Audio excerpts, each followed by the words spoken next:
नमस्कार दोस्तों, कैसे हैं आप सभी लोग। उम्मीद है बहुत अच्छे होंगे। मेरा नाम है शिवम और होम साइंस जंक्शन पर आप सभी का स्वागत है। लास्ट क्लास में हम कर रहे थे कोडिंग डिकोडिंग में मैंने आपको बताया था स्टार्टिंग में कि 3 टाइप के क्वेश्चन पूछे जाते हैं। फर्स्ट था आपके पास लेटर कोडिंग, सेकंड था आपके पास नंबर कोडिंग और थर्ड था मिक्स कोडिंग। हमने लेटर कोडिंग अपना स्टार्ट किया था और लेटर कोडिंग में 7 टाइप के क्वेश्चन बनते हैं। 7 टाइप में से 4 टाइप हम जो है पिछली क्लास तक कवर कर चुके थे विद एग्जाम्पल। अब आज की क्लास में हम करने वाले हैं फिफ्थ टाइप जो है 5, और वो कौन सा है? वो है आपके पास अपोजिट लेटर वाला, अपोजिट लेटर कोडिंग। तो आज की क्लास चलिए स्टार्ट करते हैं। तो अपोजिट लेटर कोडिंग होती क्या है? अपोजिट लेटर कोडिंग की अगर आप बात करोगे, मैंने आपको बताया था कोडिंग डिकोडिंग जो आपका चैप्टर था, स्टार्टिंग में ही बताया था कि 2 बातों को आपको याद रखना बहुत ज़रूरी है इस चैप्टर को। अगर आपको इस चैप्टर के क्वेश्चन को आपको अगर जल्दी से करना है, पहला था आपको हर लेटर की पोजीशन पता होनी चाहिए, है ना। पोजीशन वैल्यू पता होनी चाहिए या फिर स्थानीय मान पता होना चाहिए। और दूसरी बात क्या थी? दूसरी बात थी कि आपको ये भी पता होना चाहिए कि लेटर्स के अपोजिट कौन सा लेटर्स आता है। मान लो मैं आपसे पूछूं कि सी लेटर है ना, तो सी के अपोजिट में क्या आएगा? आपको पता होना चाहिए कि सी के अपोजिट में एक्स आता है। मैं आपसे पूछ लूँ के लेटर है, के अपोजिट में क्या आएगा? आप कहेंगे पी आएगा। अब ये कैसे आएगा? इसके लिए मैं आपको एक 10 मिनट की वीडियो दूंगा जिससे कि आपको याद होगा कि भाई इनकी प्लेस वैल्यू कैसे याद रखनी है और इनके अपोजिट वाले लेटर्स कैसे याद रखनी है, जिससे कि हम एग्ज़ाम में अपना टाइम सेव कर सकें। तो चलिए स्टार्ट करते हैं। अपोजिट लेटर कोडिंग वाला हमारा टाइप नंबर कौन सा है? 5वां है। तो इसमें आप एग्जाम्पल देखिए, जैसे कि एग्जाम्पल है किंग। ये है किंग। किंग को कोडेड भाषा में क्या लिखा जाता है? किसी कोडेड भाषा में किंग को लिखा जाता है PRMT। तो आपको बताना है कि सेम कोडेड भाषा में RAIL को क्या लिखा जाएगा, रेल को क्या लिखा जाएगा। तो आप यहाँ पर देखिए, जैसे कि यहाँ पर है अपोजिट लेटर कोडिंग, मतलब लेटर्स के अपोजिट वाला कुछ हमारा जो है फंडा लगने वाला है। यहाँ पर आप देखिए के अपोजिट होता है P, तो यहाँ पर P आया। उसके बाद I के अपोजिट होता है R, N के अपोजिट M और G के अपोजिट T। तो ये हो गया इसका भाई कोडिंग। तो हमें सेम कोडिंग हमें यहाँ पर करनी है। R के अपोजिट होता है I, A के अपोजिट होता है Z, I के अपोजिट होता है R और L के अपोजिट होता है O। तो इसकी कोडिंग क्या हो जाएगी भाई? IZRO। और ये आपको 4 ऑप्शन में दिख जाएगा और वही हो जाएगा आपका सही आंसर। तो ऐसे आपको इनकी जो है अपोजिट वाले लेटर्स पता होने चाहिए, तभी आप इस क्वेश्चन को जल्दी से कर पाओगे, नहीं तो आपका टाइम लग जाएगा। इसके लिए मैं आपको बताया ही है कि 10 मिनट की वीडियो बना दूंगा जिससे कि आपको ये सारी चीज़ें याद हो जाएं कि भाई A के अपोजिट Z, B के अपोजिट Y, C के अपोजिट X, D के अपोजिट W। इस प्रकार से सारी चीज़ें आपको याद रहेंगी। तो एग्जाम्पल नंबर फर्स्ट था ये आपके सामने। अब एग्जाम्पल नंबर सेकंड देखते हैं इसी का। एग्जाम्पल नंबर सेकंड है पेपर को कोडेड भाषा में क्या लिखा जाता है? पेपर को कोडेड भाषा में लिखा जाता है IVKZK। पेपर को लिखा जाता है IVKZK। आपको बताना है कि साउथ को क्या लिखा जाएगा। तो आप यहाँ पर देखिए, यहाँ पर कोडिंग कैसे हुई है। अगर हम ऊपर नीचे लिखें इन्हें, ये हो गया पेपर और ये क्या है भाई? IVKZK। तो यहाँ पर ये देखिए, R के अपोजिट होता है I, P के अपोजिट होता है K, E के अपोजिट होता है B और A के अपोजिट होता है Z और P के अपोजिट होता है K। तो इस प्रकार से इनकी कोडिंग है। P की K से P के आज़ाद, P के इवनिंग और इरादा, है ना। इस प्रकार से इन्हें टेक्निक होती है याद रखने की। तो इस प्रकार से इनकी कोडिंग हुई है। तो सेम कोडिंग हमारी यहाँ पर ऐसे ही होगी। साउथ की कोडिंग क्या हो जाएगी भाई? साउथ की कोडिंग हो जाएगी H के अपोजिट क्या होता है? S, S के अपोजिट होता है H, ऐसे ही O के अपोजिट होता है L, T के अपोजिट होता है G और U के अपोजिट क्या होता है? F। तो इनकी कोडिंग ऐसे ही हो गई इस प्रकार से।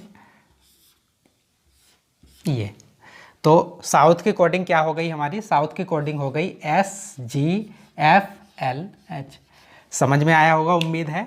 तो इसके लिए आपको अपोजिट लेटर्स पता होने चाहिए, तभी आप इन क्वेश्चन को आसानी से कर पाओगे। अगर आपको अपोजिट लेटर्स पता हैं तब तो ये आपके लिए बहुत सिंपल सा क्वेश्चन है, आप देखते ही पहचान लोगे कि इसमें जो है अपोजिट जो पैटर्न है, अपोजिट लेटर कोडिंग है, वो यूज़ हुई है और आप अपने क्वेश्चन का आंसर कर लोगे। तो चलिए 2 एग्जाम्पल देख लिए। एग्जाम्पल नंबर 3 और देखते हैं इसका। साउंड को कोडेड भाषा में लिखा जाता है LHFWM। आपको बताना है कि नॉर्थ को क्या लिखा जाएगा। तो आप यहाँ पर देखिए कोडिंग है इस प्रकार से, O के अपोजिट L, S के अपोजिट H, ऐसे ही U के अपोजिट F, D के अपोजिट W और N के अपोजिट M। तो सेम कोडिंग हमारी यहाँ पर होगी इस प्रकार से, O के अपोजिट L, N के अपोजिट M, R के अपोजिट I, H के अपोजिट S और T के अपोजिट G। तो इसकी कोडिंग क्या हो गई हमारे पास, LMISG। समझ में आया होगा। तो ये 5वां टाइप था हमारे पास अपोजिट लेटर। अब 6 टाइप की तरफ चलते हैं और वो होती है हमारे पास कॉमन कोडिंग। टाइप नंबर 6 है हमारे पास कॉमन लेटर कोडिंग। जैसे नाम से ही हमें पता चल रहा है कि कॉमन लेटर होंगे। जैसे कि हमें ग्रेप की कोडिंग पता करनी है, ऑरेंज की कोडिंग ये है, एप्पल की कोडिंग ये है, हमें क्या पता करनी है, ग्रेप की कोडिंग पता करनी है। तो जी लेटर देखिए, जी की कोडिंग हमें पता करनी है कि जी की कोडिंग क्या होगी। तो आप देखिए कहाँ पर जी है, इसमें तो है नहीं, यहाँ पर है जी। जी की कोडिंग क्या है, आर, तो इसकी कोडिंग हो जाएगी आर। उसके बाद हमें आर की कोडिंग पता करनी है, तो आर है यहाँ पर, आर की कोडिंग है वी, तो यहाँ पर हो जाएगी वी। उसके बाद हमें ए की कोडिंग पता करनी है, तो ए की कोडिंग है टी। देखिए यहाँ पर भी है ए, तो ए की कोडिंग यहाँ पर भी टी है, तो ए की कोडिंग क्या हो गई भाई हमारे पास, टी। उसके बाद पी, पी है यहाँ पर, पी की कोडिंग है एम। उसके बाद ई, ई की कोडिंग है क्यू और ई की कोडिंग है क्यू, तो ई की कोडिंग क्या हो गई, क्यू। तो इस प्रकार से जैसे नाम से भी हमें पता चल रहा है कि कॉमन लेटर कोडिंग, जो जो कॉमन लेटर होंगे उनकी कोडिंग होगी सेम। जैसे कि आर, आर कॉमन है ना, तो आर की कोडिंग हो गई बी। तो जो कोडिंग यहाँ लेटर्स की होगी सेम कोडिंग हमारी ये होगी। तो ये आसान सा टाइप है, आपको समझ में आ रहा होगा। इसमें हमें ना तो प्लस करना है, ना माइनस करना है, ना उल्टा करना है, ना सीधा करना है, सीधे लेटर्स को देखना है, जो उसकी कोडिंग होगी सेम हमें उठाकर यहाँ रख देना है, वही हो जाएगा हमारा आंसर। एक और एग्जाम्पल देखते हैं कि इसमें ऐसा भी क्वेश्चन पूछा जाता है। एग्जाम्पल नंबर 2 की बात करोगे, एग्जाम्पल 2 है कि भाई सन की कोडिंग है $% हैशटैग, नोट की कोडिंग है हैशटैग कॉपीराइट @ तो टॉस की हमें कोडिंग बतानी है। तो सेम कॉमन लेटर कोडिंग पता करनी है, मतलब जो लेटर ये है, जैसे हमें टी की कोडिंग पता करनी है, तो टी जहाँ पर भी होगा उसकी जो कोडिंग होगी वही इसकी कोडिंग हो जाएगी। यहाँ पर देखिए टी यहाँ पर है नहीं, टी यहाँ पर है, और टी की कोडिंग क्या है, @ तो यहाँ पर कोडिंग हो गई @ उसके बाद ओ की कोडिंग पता करनी है, ओ की कोडिंग क्या है यहाँ पर, कॉपीराइट, तो ये होगी कॉपीराइट। उसके बाद एस, एस देखिए यहाँ पर है, और एस की कोडिंग क्या है, $, तो एस की कोडिंग हो गई हमारे पास $। तो उम्मीद है समझ में आया होगा। 6 टाइप भी कॉमन लेटर कोडिंग, बड़ा आसान सा टाइप है। अब जो हमारा लास्ट टाइप है लेटर कोडिंग में 7वां, उसकी तरफ चलते हैं, और वो है हमारे पास इलॉजिकल पैटर्न। जैसे नाम से ही क्लियर है, इलॉजिकल पैटर्न मतलब इनमें कोई लॉजिक नहीं है, हमें इन्हें कुछ अलग ढंग से सोचना पड़ेगा। इनमें कोई लॉजिक नहीं लगेगा, बस कुछ अलग ढंग से सोचना पड़ेगा। अब देखते हैं, जैसे कि एग्जाम्पल है फर्स्ट आपके सामने, TSAE TSEWHTRON। तो आपको बताना है कि यहाँ पर क्या आएगा। अब देखिए इनमें कुछ लॉजिक तो आपको नजर आएगा नहीं, कितना भी दिमाग लगा लो कुछ लॉजिक लगने वाला है नहीं, क्योंकि ये लॉजिकल है ही नहीं, नाम से ही पता है इलॉजिकल है। तो आप देखिए ये जो आपका होता है इस प्रकार के क्वेश्चन में, ये जो आपको लेटर्स दिए गए होते हैं या फिर ये वर्ड दिया गया होता है, इनका आपस में ही कोई लॉजिक बनता है ना, इंडिविजुअल लॉजिक बनता है। इसका इसके साथ कोई रिलेशन होता नहीं है कि आप लॉजिक लगा के निकाल लो, +2 कर लो, -2 कर लो, अपोजिट लेटर वाला कर लो, उससे ये होने वाला है नहीं। तो आप देखिए इन लेटर्स को ध्यान से देखिए, TSAE ये क्या है, अगर आप लेफ्ट से राइट ना पढ़कर राइट से लेफ्ट पढ़ोगे तो क्या है ये, EAST ईस्ट है ना, ये है पूरब। उसके बाद ऐसे ही इसे लेफ्ट से राइट ना पढ़कर राइट से जब लेफ्ट पढ़ोगे तो ये क्या है, WEST वेस्ट, मतलब पश्चिम। ये है पूरब, तो उसका अपोजिट हो गया पश्चिम। ऐसे ही इसे देखते हैं, इसे आप राइट से लेफ्ट पढ़ोगे तो क्या है, NORTH नॉर्थ, तो नॉर्थ का अपोजिट क्या होता है, नॉर्थ का अपोजिट होता है साउथ। तो साउथ हो जाएगा SOUTH, ये हो जाएगा इसकी कोडिंग।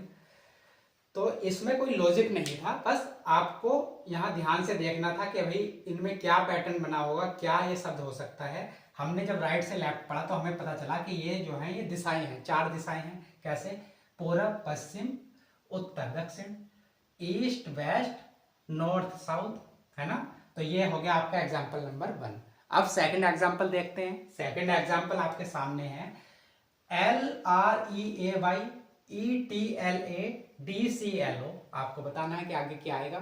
तो इसमें भी कोई लॉजिक नहीं लगेगा क्योंकि ये इलॉजिकल पैटर्न है ना, लॉजिक तो कुछ है ही नहीं। आप लगा के देख लो क्या लॉजिक लग सकता है।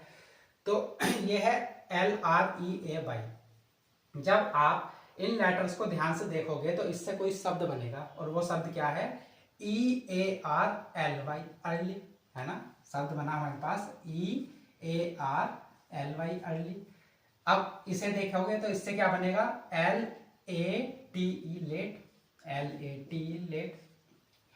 अर्ली का अपोजिट क्या हो गया, लेट। जल्दी का अपोजिट होता है देर, है ना। उसी प्रकार ये देखिए ये क्या है, DCLO। इससे कौन सा शब्द बन सकता है, COLD, कोल्ड, COLD। तो कोल्ड का अपोजिट क्या होता है, ठंडे का अपोजिट होता है गर्म। तो कोल्ड का अपोजिट हो जाएगा हॉट।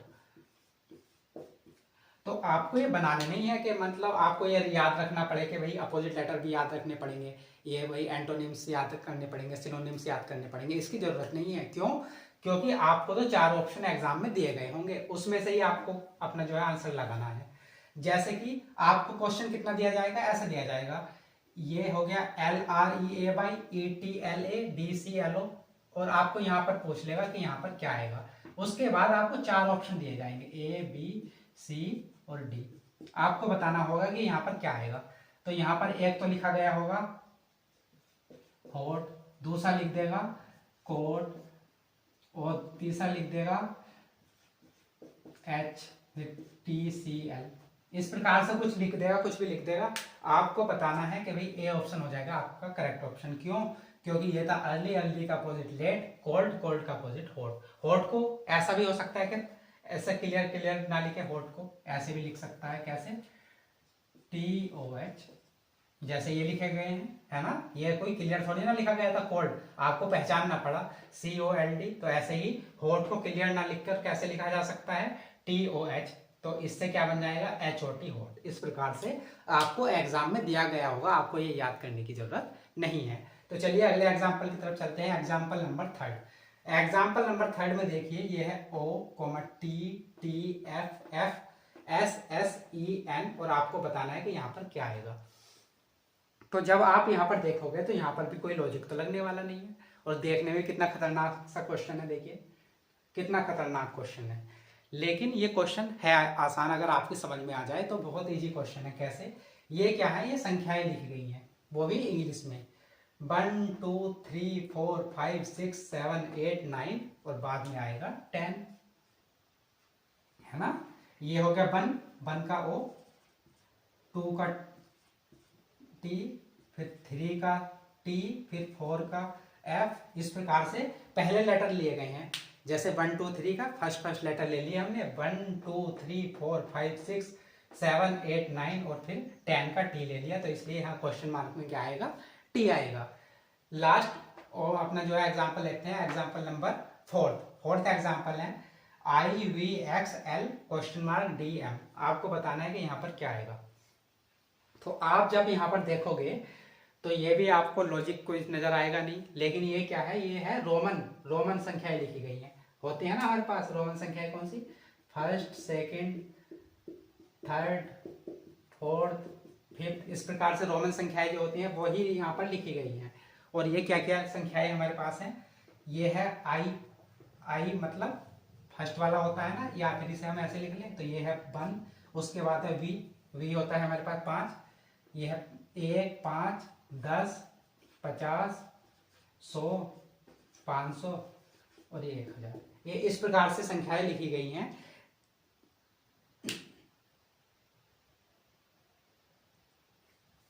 इस प्रकार से ये संख्याएं लिखी गई हैं, 1 5 10 50 100 500 1000। अब यहाँ क्वेश्चन मार्क में पूछा है कि यहाँ पर क्या आएगा, 100 क्या होता है, 100 होता है सी, तो यहाँ पर सी आ जाएगा।